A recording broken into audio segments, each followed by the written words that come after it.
Je pense que c'est surtout venu d'une envie de vivre autrement, d'habiter autrement. Une quête de simplicité, d'être plus proche de la nature. Passage. Bonjour à tous et à toutes, bienvenue sur la chaîne des petits passages. Aujourd'hui, je vais accueillir Sabine qui va nous parler de sa nouvelle vie en tiny house et comment en fait elle est arrivée sur ce beau projet dont elle va nous parler. Bonjour Sabine. Salut. Et Sabine, pour la petite anecdote, nous nous sommes rencontrés parce que un jour j'étais, je crois que c'était à Clermont-Lérault ou à Lodève. J'ai mis sur mon van des petites affichettes comme quoi je propose une conférence atelier itinérante et tu as vu cette affichette et du coup tu m'as contacté et j'ai trouvé la démarche très sympa et je me suis aperçu que ces affichettes en fait attiraient beaucoup de gens. Oui, parce que aussi sur ton affichette il y avait un partage de qui tu es vraiment humain. On sentait quelqu'un qui parlait de sa vie, quoi, de ses choix, etc. Et moi, c'est ça qui m'a touchée. Alors que j'en mets très peu sur les affiches. Ah, c'est peut-être les vidéos, tu as peut-être été voir les vidéos parce que je ne me raconte pas toute ma vie sur les affiches. Non, pas toute ta vie, mais c'est ce que tu as ressenti en tout cas. Bah voilà. Donc ça me fait très plaisir que tu aies ressenti cette authenticité sur une simple affiche. Donc tu me disais tout à l'heure que, évidemment, tu ne t'es pas réveillé un matin et tu t'es dit, tiens, demain je vais vivre en tiny house. Ça s'est fait progressivement, tu avais une vie classique, comme on peut dire. J'avais un travail qui était, donc je faisais du design événementiel. Je vivais à l'époque en Angleterre, je travaillais très dur, c'était très intéressant. En revanche, je voyageais beaucoup. Ouais, à l'international. Oui. Ouais. Et puis, en même temps, je vivais pas dans un lieu qui me convenait. La France me manquait, mon sud de la France me manquait à ce moment-là. Ça faisait 8 ans que je vivais là-bas et tout le monde me disait « Ah, tu rentreras jamais, ça fait 8 ans, tu vas faire ta vie là-bas. Ouais. » Et non, en fait, moi je voulais pas ça. Après, prise dans ces nombreux voyages, un travail qui me passionne, qui me prenait toute la place dans ma vie, les années passent et on peut presque oublier que c'est pas ça qu'on veut. Et puis faire sa vie comme ça. Mais tu t'es quand même rendu compte au bout de combien de temps? 8 ans, hein? 8 ans en Angleterre, au départ ça allait, après c'était... En fait, la chance que j'ai eue, c'est que c'était mon employeur. C'est elle qui a fait mon réveil parce que elle était à l'âge de la retraite et elle avait tellement mis d'énergie dans son business que finalement il ne lui restait rien d'autre dans sa vie et que dès qu'elle avait du temps libre, elle préférait travailler. Et autant ce qu'elle avait accompli dans sa vie, je trouvais ça extraordinaire, qu'elle avait réussi à faire ce qu'elle aimait, elle était passionnée dans son travail, etc. Mais en même temps, je me disais, mais c'est pas ça que je veux dans ma vie. C'est ça. Que je me disais, voilà, là, je dois changer avant que ce soit trop tard. Ça, d'abord, avant tout. Et le reste, on s'organise autour de ça. Donc, c'est pas ça la vie. À partir du moment où tu as eu cette prise de conscience, comment tu as organisé la suite, en fait, pour arriver à autre chose? Ça prend du temps, hein. Ouais. Il faut beaucoup. J'ai senti que j'avais beaucoup de croyances qui me bloquaient, des peurs en fait, de penser que ok, je peux quitter mon boulot, mais il faut que j'en trouve un autre avant. Ça c'est n'importe quoi. On fait jamais, on fera jamais ce qu'on veut faire dans sa vie si on attend que tout soit parfaitement en place. Ouais. Mais là, j'appuie sur pause parce que ce qui retient les gens dans ce raisonnement, c'est que il est connu en France que si on donne sa démission, on ne touche pas le chômage. Ce qui n'est pas toujours vrai parce qu'en fait c'est sur dossier, mais c'est quand même pas souvent qu'ils acceptent. Voilà, donc on peut considérer que c'est vrai. C'est quand même une bonne raison de ne pas oser donner sa démission. Après, on peut imaginer aussi que les gens cherchent un nouveau travail tout en restant au poste et ne changent qu'au moment où ils ont le contrat du nouvel employeur. Et c'est vrai que moi je connais peu de gens qui l'ont fait. La plupart du temps, ils essayent la rupture conventionnelle ou de se faire licencier. Alors moi, dans mon cas, ça n'avait même pas lieu d'être puisque j'étais à l'étranger. Voilà, donc ça. déjà, je savais que je devais trouver autre chose tout de suite. Mais tu étais prête à prendre le risque de quitter ton emploi là-bas, même sans avoir trouvé autre chose, Bah, c'est devenu le cas après, en fait, quand j'ai compris que sinon, déjà n'étant pas sur place, chercher du travail, c'est compliqué. Avec un travail très prenant, bah, je n'avais pas le temps. Donc ça me paraissait une mission impossible. Et je me disais, bah ouais, bah, en attendant, le temps passe. Et je ne suis pas en train de faire ce que j'aimerais faire. Ouais. Donc finalement, tu as donné ton congé oui. En Angleterre. Alors j'avais quand même, finalement, parce qu'il faut travailler ses peurs et tout ça. Et donc je pense que ce qui m'a aidé, c'est j'ai eu une idée créative que je faisais marcher en parallèle. J'avais une idée de créer des objets, en fait. Et en fait, je me suis dit, j'ai mis en fait ma confiance là-dedans. En me disant, je vais quitter mon boulot et puis je vais me lancer là-dedans et puis ça va me permettre de faire ma transition. C'est ça. Et c'est ça qui m'a donné la possibilité de dire je lâche et sans avoir autre chose derrière. Et ça veut dire que tu as dû lâcher aussi un logement en Angleterre, si oui. tu quittais ton travail. Et donc du coup tu es revenu en France. Oui.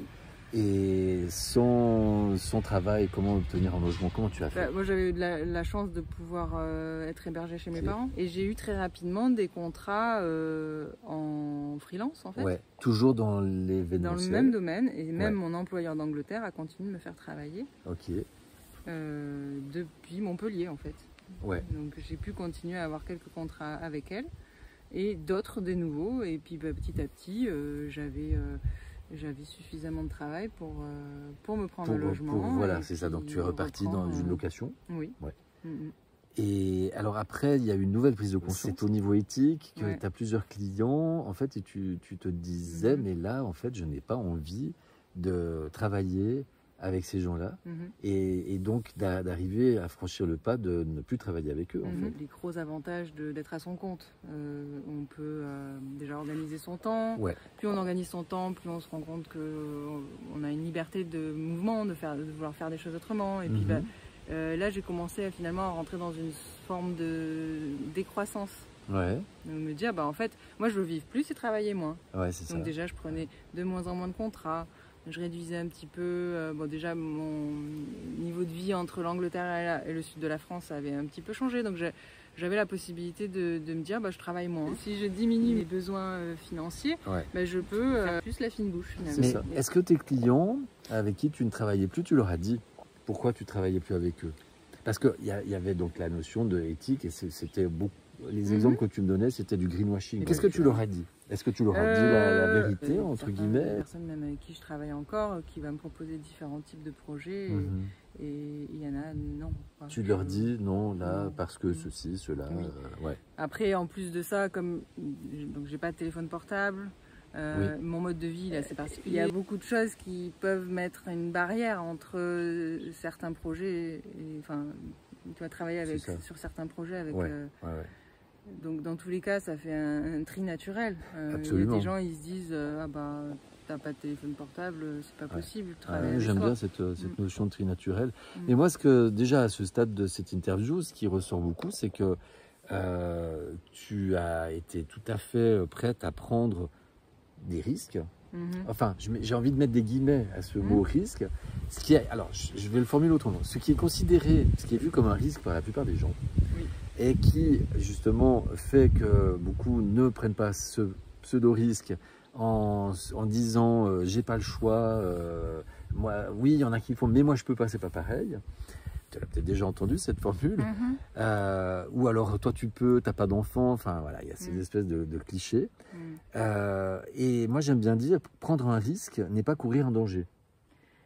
Et là, en fait, tu nous montres que de quitter un emploi, t'es pas fini sur un bûcher, ni sur une guillotine, tu es toujours en vie, peut-être encore plus heureuse que si tu n'avais pas quitté ce travail. Tu vis sans téléphone portable, donc ça aussi, quelque part, c'est se mettre la barre très haut dans le monde professionnel, et parce qu'on sait très bien qu'à un moment donné, ça va nous faire renoncer à beaucoup de choses, et tu as été prête à accepter ces conséquences. Et c'est pour ça que je trouve que c'est très important des témoignages comme le tien, pour que les gens puissent voir augmenter leur champ des possibles, voir que c'est pas juste des hurluberlus qui rêvent. Il y a des gens qui l'ont rêvé, et qui l'ont fait. Et que finalement, ça ne t'a pas... tu n'es pas non plus une extraterrestre, enfin du moins je ne pense pas, et que ça montre qu'il y a quand même beaucoup de possibilités qui sont à la portée des gens, hein, Oui. Quand on enlève la peur, parce que c'est ça qui nous retient finalement. Oui. Il y a peur et les fausses croyances. Avant, enfin, il n'y a pas si longtemps, on vivait sans téléphone portable aussi. Mais il y avait des gens qui travaillaient, hein. Il y avait des entreprises qui fonctionnaient. Oui, non, mais... et ça marchait très bien. Le monde tournait quand même. C'est ça que je pense qui est très dangereux, c'est le fait que maintenant, il y a beaucoup de personnes, donc plus jeunes que nous, qui n'ont jamais vécu sans et qui n'ont plus, en fait, ils n'ont même pas la possibilité de comparer, de se dire ah ben oui, c'est vrai que c'était possible avant. C'est ça. Sans, Bah oui. Et donc c'est vrai que tout à l'heure on en parlait, le numérique a pris énormément de place dans notre société. Toi, tu as un positionnement assez tranché par rapport à ces outils numériques, l'intelligence artificielle. Est-ce que tu voudrais le partager? Je parlais par exemple tout à l'heure, ça on va donner un exemple de l'écran qui nous absorbe vraiment à l'intérieur, quoi. Je le vois, donc j'ai pas de téléphone portable, j'ai un usage de la technologie qui est assez limité, mais voilà, je vois malgré tout comment est-ce que je me laisse absorber à l'intérieur je vais sur mon ordinateur pour faire une recherche particulière et je me retrouve une demi-heure après en train de scroller, regarder des trucs qui n'ont rien à voir, des chats qui se cassent la gueule. Et bon, qu'est-ce qui s'est passé? Et je n'ai pas de téléphone portable avec un écran. Et donc même, ça, en fait, sans écran, tu n'as pas de portable du tout, hein. Non, j'ai pas de portable du tout. Non, j'ai pas. Mais donc en plus maintenant, c'est des téléphones, c'est des ordinateurs portatifs qu'on a entre nos mains en permanence. Je précise juste une chose, tu as une box. Tu utilises Internet uniquement sur une box avec un téléphone fixe. Dans ta tiny house. Dans ma tiny house. On va en parler après. En filaire, de la tiny sans house. Wi-Fi. C'est ça, oui, en Ethernet. Donc là, par rapport au numérique, tu me disais qu'on est plutôt passif en fait, avec on a cet écran. On est absorbé dedans. C'est lui qui nous apporte des choses de l'extérieur et finalement on va plus chercher les ressources en nous. Oui, c'est ça. Et en fait, on est limité même dans notre pensée, hein. D'ailleurs, le petit écran vient resserrer un petit peu notre champ de vision, hein, pour regarder plus loin, penser à autre chose, se dire ah pourquoi pas ci et ça. Et donc on se laisse enfermer là-dedans. Et maintenant. Plus les algorithmes aussi qui nous enferment. Voilà. Et qu'est-ce qu'un algorithme finalement? C'est un petit peu déjà l'intelligence artificielle. Ah mais complètement, mais l'intelligence artificielle, elle existe depuis déjà des années. C'est juste qu'on en parle beaucoup plus ces dernières années. Mais limitée, on va dire. C'est ça. On la voyait moins, maintenant c'est devenu... Et puis c'est surtout que les outils récents, c'est qu'elle apprend. Et c'est vrai que ça peut donner des fois des résultats bluffants quand on pose certaines questions. Moi je vois passer certaines vidéos avec la réserve d'usage que tout ce qui est une vidéo ou une photo, ça peut être complètement truqué, parce que là on peut faire une interview, on met un scan, on passe ça en voix artificielle et on peut faire croire que c'est l'intelligence artificielle qui a dit ceci ou cela. Mais enfin il y a quand même des choses bluffantes. Tout à l'heure je te disais, finalement je te filme pendant une seconde, une minute, l'image de ton visage et je te fais parler. Et ben avec une minute d'échantillon, je pense que l'intelligence artificielle actuelle pourrait créer une interview complète. En te faisant, je fais un script et ça anime ton visage en fonction des choses que tu dirais et ce serait bluffant, je pense que personne ne pourrait le voir. Flippant même. Oui, c'est vrai qu'il y a un côté flippant. On a eu une petite discussion tout à l'heure, je te disais, mais finalement, est-ce qu'il n'y a pas aussi est-ce que tu vois pas des bons côtés avec ces outils numériques et cette intelligence artificielle? Donc, juste pour revenir un tout petit peu avant, on parlait des algorithmes qui étaient un petit peu déjà de l'intelligence artificielle. C'est comme si elle agissait dans les coulisses avant. On la voit pas vraiment. Ça fait des choses, mais on n'est pas trop au courant en fait.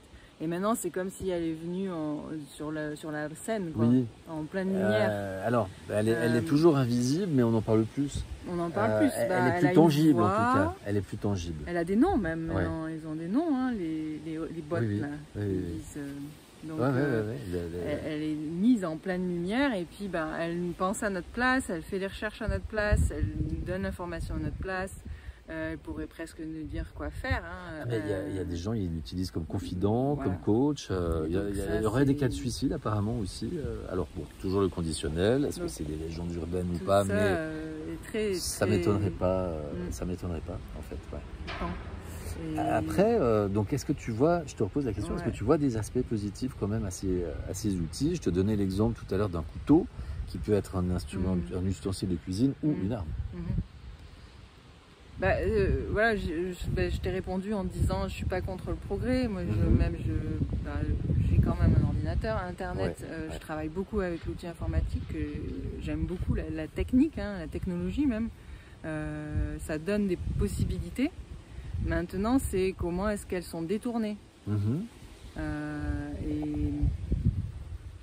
Et c'est voilà ce qu'on était arrivé à dire, c'était que c'est presque déjà aller trop loin dans l'aspect détourné pour pouvoir revenir en arrière, quoi. Et que là, faut juste passer à autre chose. Ces machines-là, elles ont pris trop de place, en fait. Un côté incontrôlable. Ben oui. Bon, les spécialistes de l'IA disent qu'on a déjà perdu le contrôle. Donc, ça, moi, j'en suis absolument certain. En fait, un enfant de 5 ans, moi je prends souvent l'exemple d'un enfant de 5 ans ici sur la chaîne, il comprendrait beaucoup de choses. Et c'est un peu comme si tu mettais un loup dans une bergerie, le gamin il te dit mais attends, et puis après tu t'étonnes que tes brebis elles soient égorgées. C'est la même chose, on a ouvert la boîte de Pandore et voilà, les pires films de science-fiction, c'est plus de la science-fiction. Hein. Après, pour moi, il y a aussi la question de l'intention, l'outil qui le propose. Et on prenait l'exemple tout à l'heure aussi du revenu universel. Je te disais que ça pouvait selon moi être une bonne chose, mais ça dépend qui le met en place. Si c'est avec les mêmes intentions que ceux actuels, c'est un peu le principe du RSA, on achète une paix sociale en arrosant les gens c'est l'hélicoptère money, l'argent hélicoptère, pour qu'ils soient bien contrôlés, dociles. Mais on peut aussi le voir dans une société nouvelle avec des communautés où en fait les besoins de base seraient assurés pour tout le monde. C'est un peu le principe du communisme. Enfin, les bons côtés, j'ai envie de dire, du communisme où tout le monde pourrait avoir ses besoins basiques comblés, mais en enlevant le contrôle et comment on peut dire, l'asservissement. Et ça permettrait, et ça aussi, le fait que des robots fassent des tâches, certains travaux, vu que c'est des travaux quand même qui sont souvent pénibles ou qui ne sont pas intéressants et que la plupart des gens font parce qu'ils ont besoin de payer des factures, parce qu'ils sont emprisonnés dans un système qu'on leur a fait croire qu'il n'y avait pas le choix par l'ingénierie sociale. Finalement, si on a du temps pour profiter de la vie, ça peut être sympa aussi. Et d'ailleurs, tout à l'heure, je voulais te le dire, mais on est quand même content d'avoir des lave-linges, d'avoir des voitures, qui peuvent être vus si on transpose à une autre époque. Ils étaient aussi mal vus, et il y avait leur lot de craintes quand ils sont arrivés. Moi j'ai l'impression que c'est plus une question de qui propose ces outils, puis de l'utilisation qu'on en fait, raisonnée ou pas, et de l'addiction qu'on pourrait en avoir. Ça revient un petit peu à ce que je disais tout à l'heure. Je pense que c'est pas la technologie le problème, c'est la manière dont elle est détournée. Et je me dis, là, il y a tellement un changement radical à faire que, je sais pas si on arriverait à revenir dans le bon ordre. Comme tu disais, déjà, on ne contrôle plus l'intelligence artificielle. Si on peut plus déjà revenir en arrière, comment est-ce qu'on peut solutionner le problème? Et aussi par rapport à l'évolution, se dire si on doit penser à vivre autrement pour pouvoir être autosuffisant quelque part, en forme de communauté ou autre. En fait, c'est là qu'on se rend compte que finalement, les emplois pénibles qu'on veut faire par les robots n'ont plus leur place non plus. Ils n'ont plus lieu d'être. Une partie d'entre eux, en tout cas, Il n'y aura plus de caisses dans les supermarchés. Est-ce qu'il n'y aura plus de supermarchés? Il n'y aura plus les besoins de ces emplois qu'on veut donner à des robots. Aujourd'hui. Et d'ailleurs, le robot, il fait aussi des emplois qui sont chouettes. Par exemple, dans mon domaine, je fais du graphisme. Et aujourd'hui, mon métier de graphiste, il est récupéré par l'intelligence artificielle. Quelque part. Ah oui, c'est pas un mauvais métier, ça. bah, J'aimerais bien continuer à le faire, mais bon. a priori, non. Bah, après, tu me poses la question comme ça. Je demande réflexion avant de te faire une réponse concrète. Mais alors moi, comment je ressens les choses, c'est que j'ai l'impression qu'on va vers deux mondes qui vont cohabiter. Et dans un, eh bien, c'est avec les outils numériques, toujours de plus en plus puissants, des gens qui vont continuer à vouloir les utiliser en sachant ou pas les risques. En tout cas, je pense qu'à l'ère de l'information, c'est difficile de dire que je ne savais pas. Les parents, dans les années 70, quand ils fumaient, ils pouvaient dire « je ne savais pas que c'était dangereux pour mon enfant », parce qu'on n'en parlait pas. Maintenant, plus personne ne peut ignorer les risques. Mais par contre, il y a beaucoup de gens qui font l'autruche, pour différentes raisons, qui font comme s'ils ne savaient pas. Et puis, le deuxième monde, c'est des gens qui vont prendre conscience d'une certaine réalité du monde. Et c'est vraiment aussi ça que j'essaie de montrer sur ma chaîne YouTube. C'est la partie comprendre le monde, l'ingénierie sociale, comment elle fonctionne, et puis se comprendre soi, et savoir justement comment cette ingénierie sociale agit sur moi, et si je ne suis pas d'accord, comment je ne vais pas seulement penser non, dire non, mais agir non. Donc ça veut dire faire des choix qui sont des fois cornéliens, qui vont être nécessaires, ça va être nécessaire de passer par de la décroissance, revenir en arrière sur nos conforts, et se passer même d'un certain confort, voire pour certaines choses, devoir passer par de l'inconfort. Et il y a Macron, à un moment donné, qui disait, mais à ce moment-là, on va quand même pas vivre comme des Amish. Et évidemment, ça avait été repris par tout le monde comme non, on va quand même pas vivre comme des Amish. Et moi, je suis désolé, mais quand j'ai entendu ça, je me suis dit, ouais, moi, j'aimerais bien vivre comme un Amish. Parce qu'au fond de moi, je pense que ma vie à moyen, à long terme, j'exclurais pas, alors comme toi, plus avoir de portable, plus avoir Internet, s'il n'y a plus de véhicules thermiques, et puis que, apparemment le moteur à eau serait au point. Donc voilà, je vais bien mettre de l'eau dans mon moteur, mais si je peux plus acheter de la benzine, alors aller avec un cheval en ville, mettre une semaine pour aller acheter des grains, ou je sais pas, j'exclurais pas. Après, j'entends les gens derrière leur écran qui poussent certains des cris d'orfraie. Mais quand même, lui, là, j'ai déjà le petit bonnet d'Amish, vous voyez, c'est un bon début. Il est peut-être prêt, d'accord, mais il peut quand même pas demander à tout le monde de vivre comme des Amish. Alors, sachez, chers auditeurs, que déjà, je demande rien à personne, et que je me rends bien compte que c'est un exemple qui est un peu extrême, mais quelque part, il y a peut-être un entre-deux. Entre la vie actuelle et tout le confort dont on se croit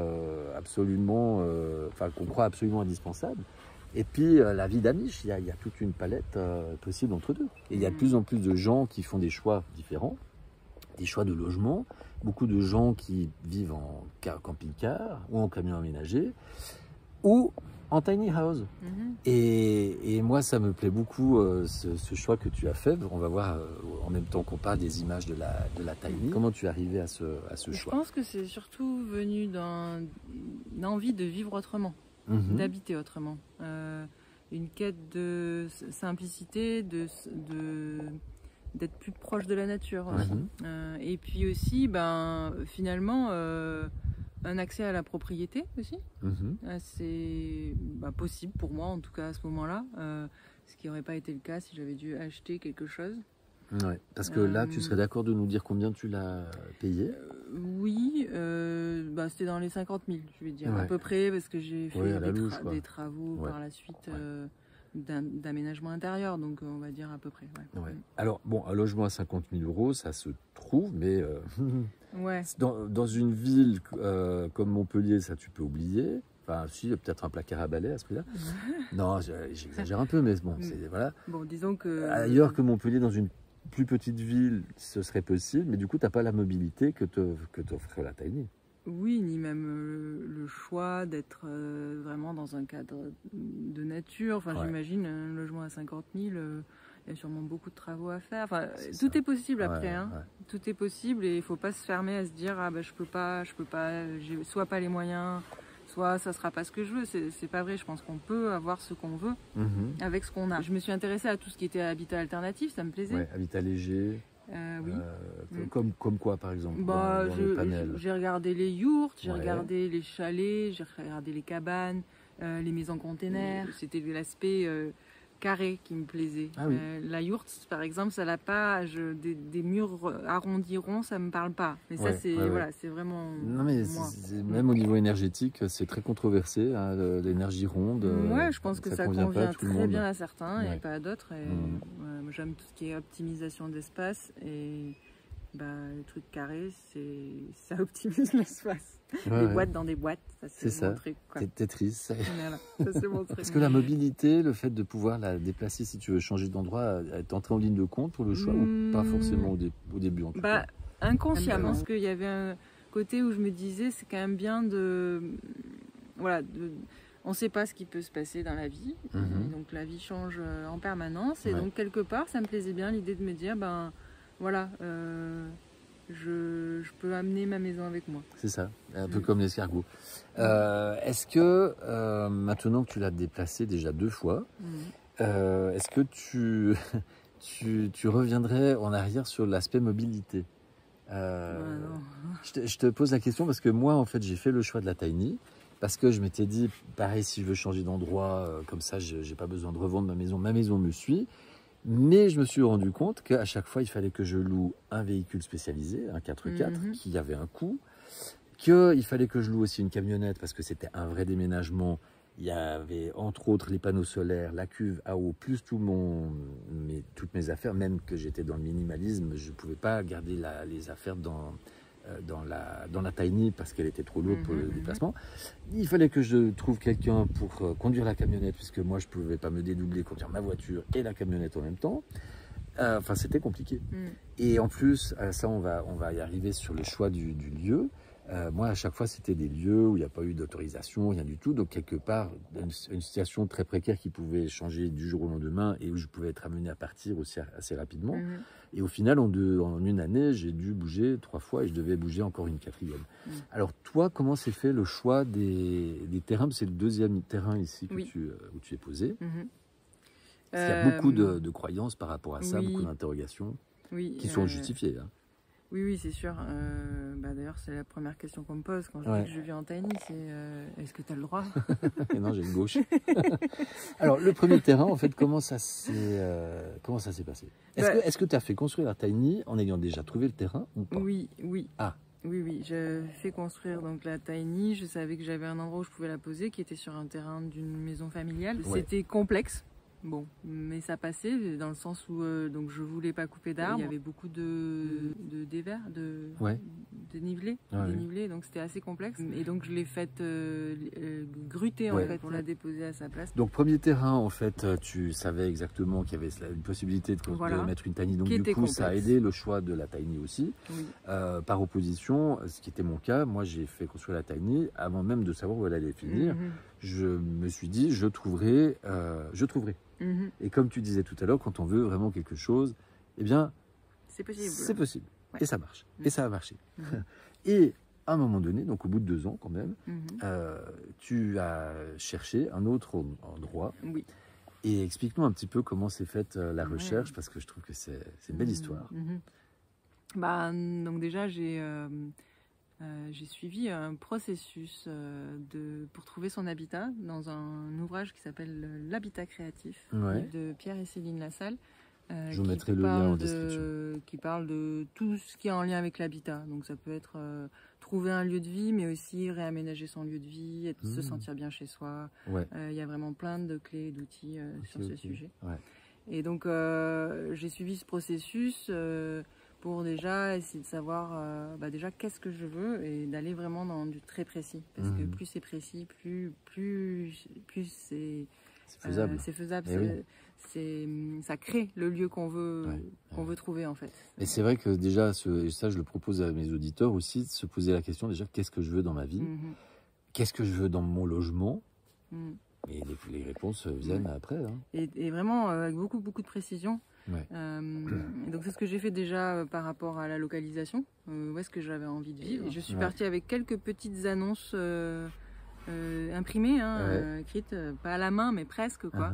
Une petite photo de ma maison, en disant un petit peu ce que je cherchais. Et voilà, que tu cherchais un terrain où tu poserais En fait, tu as été authentique. Oui. Dans toute ta recherche, tu as dit exactement ton projet. Tu n'as pas essayé de dissimuler des choses en te disant mais si je dis ça, ça va pas marcher. Et en fait, ça a été l'inverse. Voilà, ça t'a ouvert plus de portes. Ouais, je me suis dit, j'y vais franco, j'y crois, on verra bien. Il n'y a rien à perdre. C'est ça. Il n'y a pas mort d'homme. Exactement. Voilà. Donc tu as sillonné un peu l'endroit que tu avais repéré au préalable. J'ai même quadrillé le lieu, je suis allée partout, j'ai tout découvert.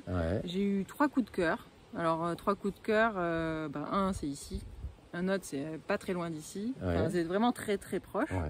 Et j'ai posé 3 petites annonces. Des panneaux d'affichage libre dans les villages, comme il y a souvent.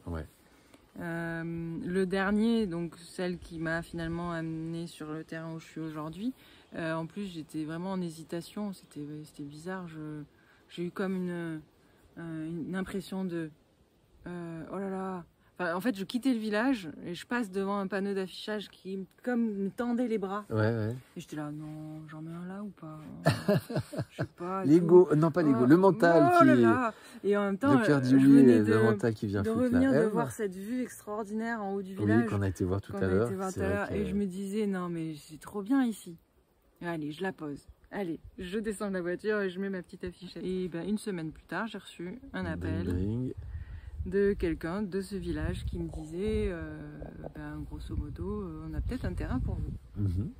Et là, pour pousser le truc, c'est que j'étais allée assez précisément dans ma demande, c'est-à-dire que je voulais, au mieux du mieux, le truc rêvé, c'était un terrain où je puisse donc poser ma maison, avec potentiellement une autre habitation, un abri, un garage, quelque chose où je puisse stocker et faire un espace de bricolage, et qui est alors soit l'eau, soit l'électricité quand même, parce que je voulais du réseau, un petit quelque chose au moins pour pas être totalement autonome. Ça après c'était dans ma liste perso, on va dire plus, qui était très détaillée. J'avais émis le souhait d'avoir de l'ortie. Ah oui, les orties. Et c'est vrai, tu as des très belles orties. Des orties à foison. Même en plein été, là, elles sont belles. Je pense que je vais en ramasser quelques-unes ce soir. Je les fais à la poêle, moi. Ou alors en pesto quand j'ai le mixeur, mais là je l'ai. Donc ça c'est pour le terrain. Tu as trouvé donc une location. Voilà, terrain que je loue. Et la question beaucoup de gens se posent aussi. Sans demander d'autorisation. J'ai pas demandé d'autorisation, mais je me suis pas non plus cachée. C'est ça. C'est-à-dire que déjà l'annonce, c'était une manière de me dire voilà, je le dis. Oui, puis en plus dans un petit village, comme tu me disais, tout le monde était au courant que... Oui, c'est ça, ils en discutaient entre eux, ils disaient est-ce qu'il n'y a pas un petit terrain qui pourrait convenir, voilà, donc en fait ils avaient envie un petit peu de renouveau. C'est ça que tu me disais, et pour dynamiser le village, ils étaient tout contents, et ça je mets bien l'accent dessus, parce que tellement de fois on entend des gens qui nous relatent, c'est pas toujours des peurs fantasmées, que des habitants en fait ont peur de se voir envahis par des gens qui vivent différemment, des hurluberlus, que sais-je, des représentations, ce qui peut être le cas des fois, qui peuvent avoir des comportements qui peuvent apparaître comme bizarres, en tout cas pour certains, mais d'autres qui sont juste... comme les gens lambda, et ça permet de voir aussi que finalement, des fois, c'est beaucoup des croyances. Et que non seulement il n'y avait pas ces peurs-là, mais que à l'inverse, ils étaient tout contents de voir débarquer quelqu'un, peut-être pas de la ville, mais d'ailleurs, en tout cas, et que ça pouvait être un plus pour le village. Oui, et puis en plus, l'avantage, c'est que autant... là, moi je construis pas de maison, j'impacte pas finalement l'apparence du village. J'arrive, je suis très discrète, ma maison elle est peu visible. C'est parfait pour un petit village comme ça qui veut pas être trop dérangé. C'est ça. J'arrive et voilà, du jour au lendemain, ça y est, ma maison elle est posée, je suis là et je fais de mal à personne, je dérange personne. Tu dis bonjour. Voilà. Tu es une fille polie. Oui, c'est ça. Alors c'est assez rigolo pour la petite anecdote. D'apparence normale. Ah, normale, ça je sais pas trop. Luluberlu un petit peu, et quand même plein de fois, bon maintenant ils sont un peu habitués, ça fait un moment, mais plein de fois ils venaient me voir, mais ça va, vous n'avez pas trop froid dans votre petite maison? Oui, mais ça c'est par rapport au confort, mais je C'est veux dire, tu ressembles oui. à une fille lambda. Après, peut-être, est-ce que tu leur as dit que tu n'avais pas de téléphone portable, par exemple? Certains, eux, ou que je connais mieux, oui. Ouais. Mais Certains ça, je plus pense que que d'autres, ouais. ça va pas te Ça les faire dérange voir pas, comme non. une du berlu, je pense. Ça, c'est. Bah, un peu particulier par rapport, c'est quand même des personnes, c'est des familles, qui ont un mode de vie assez classique. Donc c'est vrai, en plus comme c'est la campagne aussi, donc Ouais. c'est un peu atypique ma manière de vouloir vivre. Donc il y a quand même un petit peu ça qui... Ouais, mais qui peut ressembler à la manière des anciens aussi, quelque part. Il y en a encore beaucoup dans le village. Quelque part, ça vous Ouais. rapproche, peut-être, cet aspect-là vous rapproche. Ce côté proche de la nature, non, tu crois pas? Bah, je l'ai pas trop ressenti, Non. ceci dit. Ils l'ont peut-être pas exprimé, mais ça veut pas dire qu'ils le pensent pas. Mais peut-être. Et alors, il y a aussi quelque chose que j'ai trouvé intéressant, c'est qu'à un moment donné, tu as été, alors c'est pas pour demander l'autorisation à la mairie, mais tu as été à la mairie pour demander autre chose. Oui. Bah, donc en fait, comme je n'ai pas de téléphone portable et comme je ne souhaite pas polluer ce bel environnement avec des ondes néfastes pour la nature et moi-même, Ouais. je souhaitais, et que je souhaite quand même être en contact avec les gens. C'est ça. Hein, je veux Tu ne veux pas te vivre couper. en Tu ermite. n'es pas une amiche, donc. Le seul amiche ici, c'est moi. C'est moche. Et donc J'ai j'avais beaucoup d'amiches. le souhait d'installer une box et un téléphone fixe Ouais. dans ma tiny house. Voilà. Et je voulais faire des démarches pour savoir comment est-ce que je peux... Déjà, rien que savoir qu'est-ce que je devais faire. Ouais. Ça a été compliqué, Ouais. rien que ça. Donc au guichet à la mairie, tu leur as expliqué clairement Je leur ai expliqué clairement que tu avais une tiny. qui j'étais, ce que je faisais, voilà. ce que je souhaitais faire. Ouais. Et là, moi, la question qui m'est venue, c'est, mais ils t'ont rien dit quand tu as dit que tu Bah posais non. une tiny. Voilà. Ils m'ont rien dit. Ils ont répondu à ma question. Enfin, C'est ça. ils Comme m'ont quelque pas chose de tout à répondu fait normal. parce qu'ils ne savaient pas répondre, mais... Ouais, mais en fait, moi, Oui, j'ai oui, trouvé tout à fait super parce que normal, toi, ouais. tu y as été sans peur. Mm. Pour toi, ta situation était normale. Mhm. Donc, tu n'as pas projeté non plus ces peurs. Et ça, je trouve que c'est très intéressant parce que si on le transpose à d'autres situations de la vie, Mhm. et ça, moi, je l'expérimente aussi de Mm. plus en plus, Ça je vois change bien tout, la hein. différence quand je transpose des peurs Mm. sur mon interlocuteur ou interlocutrice, Mhm. ou quand c'est pas le cas, Mm. ben, je vois vraiment la différence. Ça change tout. Bon. Ça crée même une réaction chez l'autre Ouais. qui n'aurait pas lieu si on Je n'avait pas pense cette que peur. c'est comme énergétique, quoi. Il y Oui, a oui, oui. une posture qu'on a qui génère C'est ça. une réponse Oui. Mais c'est la posture. C'est en ça. miroir de notre posture. Bah, c'est finalement. la souveraineté. Hein. Mm. Ça, c'est aussi quelque chose que j'aborde beaucoup sur la chaîne ici. C'est cette souveraineté. C'est comment, en fait, je suis dans la légitimité. Certes, je n'ai pas demandé d'autorisation pour être là. J'ai pas eu de problème, Mm. mais ça peut arriver. Oui. Je suis jamais à l'abri C'est ça. que, à partir de demain, quelqu'un décide de me dénoncer et de dire que je devrais pas être là, que j'ai pas le droit d'y être, etc. Ouais. Et à ce moment-là, je me ferme pas en fait à cette possibilité-là. Je me dis pas c'est bon, nickel, là où je suis, ça changera jamais, j'aurai jamais C'est de acquis problème, pour la etc. vie. Voilà. Ouais. Et je pense aussi ça c'est un état d'esprit à avoir, c'est se dire ok à un moment donné, il est possible que je doive changer de lieu. C'est l'impermanence des choses. C'est accepter que tout peut s'arrêter d'un moment à l'autre, en fait. Et que ce sera sûrement juste. Et c'est ça aussi. Que ce sera parce que il est temps que je fasse autre chose maintenant. Ouais. Et que je parte sur une nouvelle aventure. Ouais. Et donc pas le prendre comme quelque chose qui me tombe dessus et qui De est là l'extérieur. pour me Pour faire te du nuire, mal, etc. Mais me dire, ok. Et donc je suis toujours dans cette... Bien que j'ai le droit d'être là aujourd'hui et que ça s'est bien passé pour moi, je me dis, peut-être, ça peut changer. Et le moment où ça se présentera, c'est que ce sera le moment pour moi d'aller ailleurs. Ouais. Et ça, on peut le transposer aussi à toutes les situations de la vie. Exactement. Quand quelque chose se produit, quand il y a un changement, souvent on ne voudrait pas parce que ça rompt le confort, la routine. Mais c'est vrai ce que tu dis quand on réfléchit. Moi, je considère qu'il y a toujours un cadeau derrière chaque chose qui nous arrive, derrière chaque interaction. Des fois, il est sur le moment difficile à trouver, Mhm. il est bien emballé, Mhm. mais je crois qu'avec le recul, quand on a ce regard sur les choses, il y a quand même un cadeau. Oui, c'est ça. Il faut l'accueillir en fait. Pas Ouais. pas entrer en lutte avec. C'est ça, ouais. L'accueillir, se L'accepter. dire ok, bon bah donc pourquoi est-ce que ça m'arrive maintenant et qu'est-ce que je peux faire avec? Et puis en général après, quand on a suffisamment de recul par rapport à la situation, on réalise, on fait ah non mais quel cadeau Mais oui, c'était. et remercier du coup. Ah ouais. Et moi, j'étais tombé récemment sur une vidéo, je ne sais pas si tu connais David Lefrançois, c'est un neuropsychiatre. Il expliquait en fait que c'est très important d'avoir de la gratitude aussi pour les gens desquels on dirait il ou elle m'a fait souffrir, ce gros... et ben, en fait, le chef qui nous a fait traverser des choses parfois très difficiles, et ben, au final, merci, parce que ça nous a permis de faire autre chose. Ouais, souvent, c'est des bénédictions, en fait. Ouais, ouais. Et même, des fois, on voit des gens qui ont fait des burn-out, par exemple, ou qui ont des maladies graves, ou des expériences de mort imminente. Il y en a beaucoup qui disent que mais merci, ça les a fait rebondir. Moi, j'ai tout perdu dans un incendie, un petit peu quand même un gros événement aussi. Et je remercie.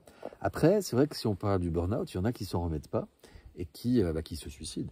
Mais c'est vrai que c'est un vaste sujet. Oui, ça nécessiterait qu'on ait plus de temps pour échanger dessus. Mais en tout cas, voilà, moi, de toute façon, tout ce qui est autour de la mort est un sujet qui me fascine. Moi, j'aime bien résumer en disant la mort est une grande aventure qui commence par la vie. Et notre société n'est pas prête à accepter l'idée de la mort. Et on en parlait aussi tout à l'heure par rapport aux éleveurs. Puisque tu me disais, moi je te disais que j'étais végétarien et que toi tu n'es pas végétarienne, mais tu manges vraiment le moins de viande possible et de la qualité la meilleure. Et on parlait des petits producteurs, des petits éleveurs et de la relation aussi à la mort par rapport à leurs animaux. En fait, souvent la mort est quelque chose qu'on ne voudrait pas voir, même dans ces cas-là. C'est comme la médecine moderne. D'ailleurs, c'est pour ça qu'aujourd'hui, on veut maintenir en vie à tout prix, de plus longtemps possible. Et ça aussi, ça va à l'encontre finalement j'ai envie de dire, du plan de Dieu. C'est ça, du plan divin. On veut pas que les gens meurent, on veut pas qu'ils partent, on veut pas... mais bon, à un moment donné, voilà, faut accepter la vie, c'est la mort, c'est aussi la mort. C'est ça, oui. Ça fait partie d'un tout. Pour moi même, c'est peut-être même le début. C'est en tout cas le début d'autre chose. La mort. Oui. Mais le début d'autre chose, oui. En fait, dès qu'il y a quelque chose qui finit, il y a quelque chose d'autre qui commence. Et c'est un petit peu comme cette vidéo que nous allons conclure, parce que ça fait déjà un long moment que nous discutons. Je te remercie infiniment de ce partage. Est-ce que tu aurais envie de rajouter quelque chose que j'aurais peut-être pas abordé en guise de conclusion? Je vais faire une petite page pub. Donc, je propose des immersions en tiny house. Oui. Parce que cette maison dans laquelle je vis, si vous avez des projets similaires, de vouloir changer de vie, tester peut-être un projet comme ça, ou voir vivre dans une tiny house, je propose des séjours immersifs d'une semaine ou des formations sur 2 jours où les personnes peuvent venir voir. Je leur partage mon expérience.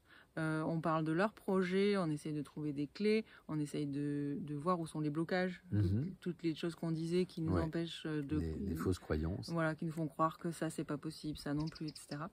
Et comme ça, vous pouvez repartir avec des vraies clés pour pouvoir aller vers un habitat qui vous convient. Voilà. Et ça peut être la tiny house, mais ça peut aussi être toutes sortes d'habitats.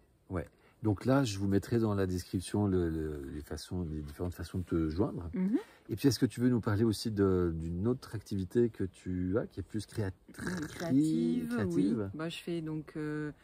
Je fais de la peinture, surtout de l'aquarelle. Je fais du dessin aussi. Et je mélange donc différentes techniques que je ramène du graphisme notamment. Qui mêle par exemple de la découpe, donc de la découpe vectorielle. Je vais faire des stickers par exemple.